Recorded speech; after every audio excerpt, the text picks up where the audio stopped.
हाय, मी EVM म्हणजे माझं नाव EVM.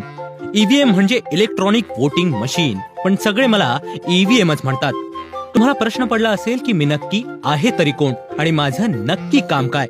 तर माझं सॉफ्टवेअर म्हणजेच माझा मेंदू एका स्पेशल चिप मध्ये आहे. एकदा का या चिपवर काही छापलं ना तिच्यावरचं वाचता येत आणि ना त्याच्यात बदल करता येत. आणि दुसरं म्हणजे माझा कुठल्याही दुसऱ्या नेटवर्कशी, मशीनशी किंवा इंटरनेटशी संपर्क होऊ शकत नाही. थोडक्यात काय, तर काहीही झालं तरी या कोणत्याही मार्गानं माझ्यामध्ये बदल करणं निव्वळ अशक्य आहे.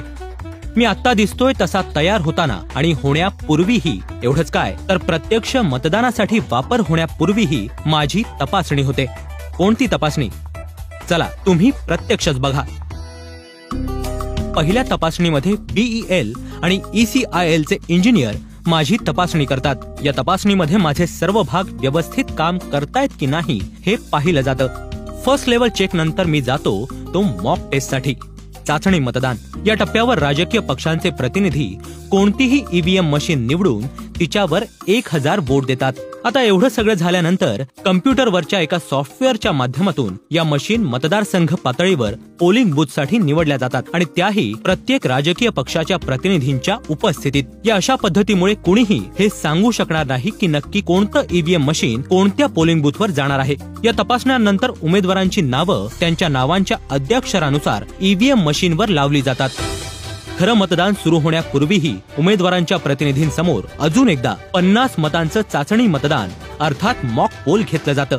मतदान प्रक्रियेच्या प्रत्येक टप्प्यावर मला पेपर सील लावून सुरक्षित बंद केलं जातं. प्रत्येक उमेदवाराचे प्रतिनिधी त्या सीलवर सह्या करतात. मतदान झाल्यानंतर निवडणूक अधिकारी मला थेट स्ट्रॉंग रूम मध्ये घेऊन जातात. मला आत सुरक्षित ठेवल्यानंतर ही स्ट्रॉंग रूम सील केली जाते.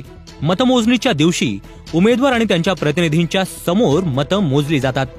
थोडक्यात काय, तर उमेदवार आणि राजकीय पक्षांचे प्रतिनिधी या संपूर्ण प्रक्रियेच्या प्रत्येक टप्प्यावर सहभागी असतात आणि त्यावर बारीक नजर ठेवून असतात. गेल्या काही वर्षांमध्ये माझ्या सच्चेपणावर प्रश्न उपस्थित करणाऱ्या अनेक याचिका देशातल्या 5 उच्च न्यायालयांमध्ये दाखल झाल्या आहेत. या प्रत्येक न्यायालयानं मी विश्वसनीय, सुरक्षित आणि कोणताही फेरफार होऊ न शकणारा असल्याचा निष्कर्ष दिला आहे.